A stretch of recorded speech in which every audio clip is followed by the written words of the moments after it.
back to the video. So another weekend, another HYROX. This weekend I'm going to be competing in my second pro solos of the season here in Dublin. So flew out this morning, had a bit of breakfast in the airport.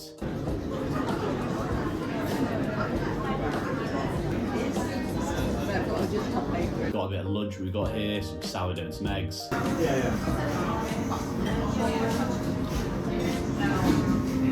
I've just checked in at the hotel now. I'm going to go down to the local spa in a second and do the mandatory HYROX food shop, get a few bits that I need for my race, and I'm basically going to show you how I best prepare for a HYROX when travelling abroad. So I'll show you my evening meal tonight, my breakfast tomorrow, how I prepare, and see how we get on. Start time tomorrow is 8 PM. I'm hoping to put in a better performance than I did a few weeks ago in Birmingham. As I always say, the aim is to just race the course the best you can. So that's what I'm going to do. Hopefully I'll get a time and a performance that I'm proud of.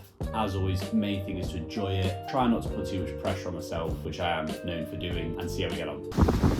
Absolutely horrible weather here. Not when you go abroad for HYROX. You expect it to be nice weather. Get this whilst you're away, but not here. Just been down to get the local HYROX shop, all the usuals, banana, honey, orange. So just got back from the local spa on the mandatory HYROX food shop. So what have we got? Rice cakes, bananas, tea bags, 1 porridge pot, 2 porridge pot, milk, coffee, chocolate milk, honey. I'm pretty certain this is exactly the same stack as I normally get. Pre-race meal tomorrow, snacks, in case you get hungry, and the post-race chocky milk.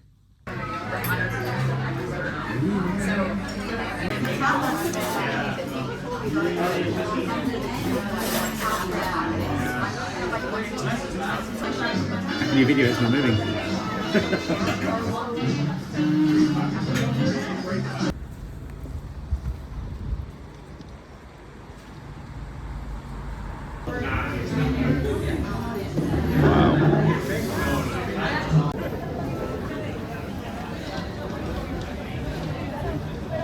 So this is the thing with racing so late. You end up waiting around all day. Try not to do too much, just waiting for that start time. The time is about 4 PM now. Just had a bit of a nap. Gonna have my last big meal before the race in a second. Gonna do some oats, banana and honey. Probably leave here about 6:30. Get to the venue about 6:45. Walk the course, get warmed up, and then start at 8. Really don't like racing so late. It's the only thing I don't like about racing.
So, post-race review. In summary, better than Birmingham, still a lot to work on. Positive to take from Dublin was the sled push. It felt a lot better this time around. I changed my technique, which you might have seen. Rather than having my arms out wide, I was leaning over the sled, pretty much had my face planted on the plates, and it moved so much better. I ended up doing it about 30 seconds quicker. Not only that, the next run was about 20 seconds faster. So overall, that was just a huge win. Then my race started to go a little bit downhill after the sled pull. One thing I will say is the sled pull especially feels a lot heavier this season with the introduction of the new turf. There's just a lot more drag. It feels like there's a lot more friction. It doesn't move as smooth. I do think I need to change my technique on it. I normally go with a wide stance, really try and generate some power through my glutes and hamstrings, but what that meant was, after the station finished, my hamstrings were toast. I really struggled to run off the back of it. That's when my runs dropped off. They were about 20 seconds slower than I wanted them to be after that. Rest of the stations, honestly, it felt absolutely fine. Burpees, rower, all good. Farmer's carry unbroken again. Lunges were okay. Then I get to the wall balls, and I think at this point I just ran out of steam. I've not really had that before in a race, but I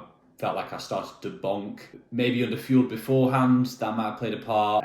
Might have not eaten enough the day before, got enough carbohydrates in, but I just felt my energy levels, they were just zapped at this point, and I just wanted to get them done. It took me 6.5 minutes on the wall balls, which is a lot longer than I ever have done. I think I got to 93 reps and got 2 no reps and had to put the ball down, which is totally unlike me. Normally I just push through with 7 left to go. Overall then, not a terrible race, but certainly not my best. I think after Birmingham I was a bit disappointed, but I thought, okay, it's just one race, you know, just put a label on one bad race and say maybe just was a bad course or just not my day. But then when you have 2 that are in quite close succession, it is quite frustrating. I was a bit annoyed with myself after the race. You know, I can't help but feel like I should be doing better. I'm still 3 minutes off my previous best, which was last May. I've done all this training over the summer. I should be closer to my target goal, and I'm not. But one thing I'm starting to realise now is races are never a reflection of where you're currently at. They are literally just a reflection of what you can do on that day. Your main thing that you should be worrying about is your progress in your training. Are you lifting heavier weights? Are you running faster paces? Is your fitness increasing? Are you feeling like your training is getting easier, or can you cope with it when it gets a bit harder? That's all that matters at the end of the day. What happens on race day happens on race day. Stick with it long enough, eventually it will all come together and your day will come. As long as you're making progress day in, day out in your training, then that is all that matters at the end of the day. And eventually it will come. So I'm going to wrap the video up here, guys. It is actually only now 2 weeks until my next race in London. Not really got any expectations going into this one now. Again, just want to put in a bit of a better performance than I have done in both Birmingham and Dublin. As always, we'll just see what happens the day. I feel like I've learned a lot from those first 2 races. I know more about what to expect, know more about how I'm going to approach each station, more about my race strategy. I just want to get back to enjoying being out there, feeling confident, feeling comfortable, and at the end of the day, just trying to make the most of the event itself. So thanks always for watching, guys. As always, if you like this, please subscribe, and I'll see you in the next one.